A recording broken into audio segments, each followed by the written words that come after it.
The list of boy bands around these days is endless. Spice Girls are set to give the lads a run for their money.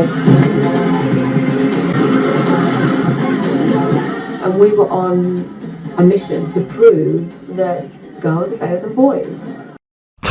Well, that flopped. Joking! So as you all know, David Beckham not too long ago had a docuseries released on Netflix. Well, not too long ago in real time. About eons ago in YouTube time, because as usual, I am late to the party. Late in terms of commenting on it. Certainly not late to watch it. I finished the whole thing like twice already. But honestly, it's not just because the guy happens to be my favourite player of all time. The docuseries was genuinely brilliant. And bro, if you're watching this and are too young to remember what Becks was like in his prime as a footballer and even a celebrity, yeah, go watch it. It's worth it, trust. I mean, from start to finish, there were legit gems in that thing. But as an avid follower of Spanish football at the time, my favourite part without question was the coverage of the 06-07 La Liga title race. And boy am I glad that it has finally has some light shed on it. Cause till this day, that is my favourite title race of all time. I mean, from Real being 4th in January, to Becks being berated by his bulky boss and boldly told he'll never be able to bowl for the Blancos in the Bernabeu again, to Barcelona's beat of bad results, to Capello being in desperation and recalling Becks, to Real's return to form, to Becks' mid-season injury, to Real going out of form once again, to Becks' second return, to Real's subsequent streak, to Messi's hand of Jesus, search it up, to Van Nistelrooy's Pichichi winning campaign, to the late Jose Antonio Reyes' final day heroics, to Madrid's historic 30th.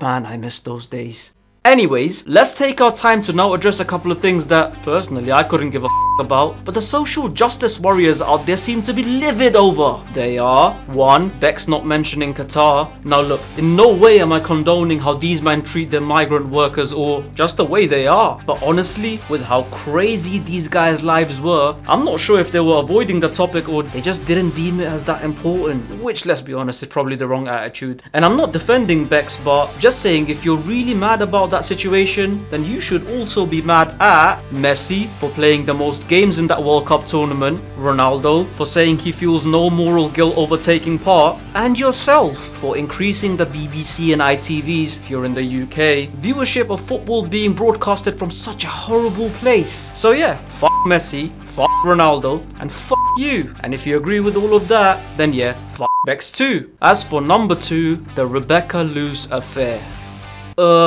Why are people mad at him that he didn't downright state that he cheated on his wife? Like, are you man just gonna look at anything and everything to hate famous people over?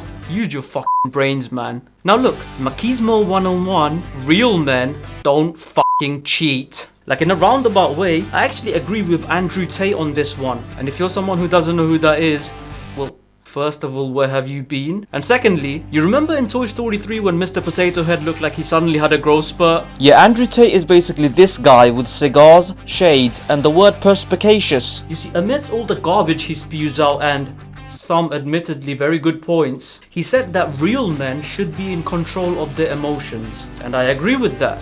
To an extent. Because while when saying that, Mr. Potato Head wrote that myself. You see, while he was talking about how real men shouldn't cry, I'm gonna take a different twist. Because while I do believe that men can cry as much as they want, because they can, and fuck you for having a problem with it, they shouldn't act on their emotions if they know those actions will hurt others. After all, hurt people hurt people. But for me, real men don't. And unfortunately, Becks did. He wasn't a real man in that situation.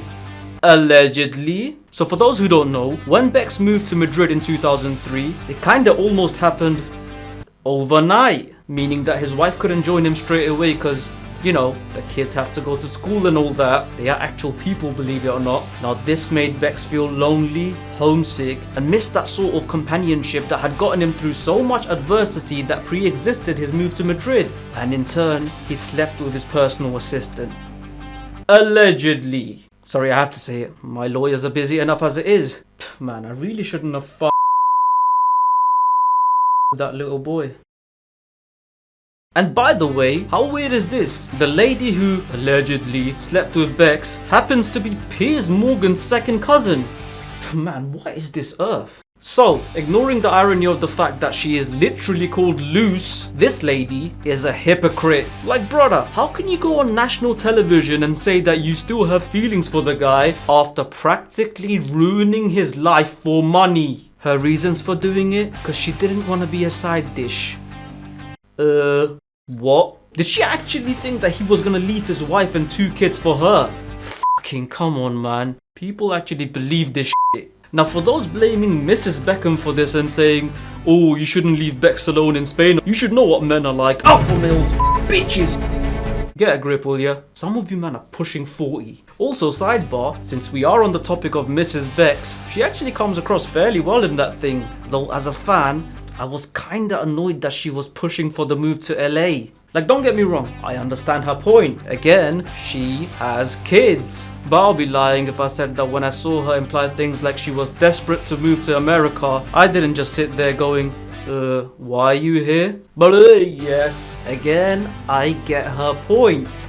Kind of. Stupid kids. Either way, moving on to something I actually do care about. So despite being a huge fan of the docuseries, as I said, for me personally, there was one thing I was disappointed about after watching the whole thing. Twice. One moment that I feel needed more attention. One kick of a football that arguably went on to become the defining moment of Becks' career. The penalty that completed the arc of redemption. Because while they did discuss the free kick against Greece that took England to the World Cup in quite some length, I honestly feel that the goal against Argentina in the actual World Cup was an even bigger moment. Just think about it this way. Exactly 4 years after being sent off and vilified, abused, and basically cancelled because of it, you are back on the world stage, opposite Simeone, opposite Argentina, but now captaining your country. And following Pochettino's foreshadowing of him being a Spurs recruit when he bottled it and brought down Michael Owen, you now have a chance to not only put your country ahead against their bitter rivals, but symbolically put a full stop to 4 years of trauma.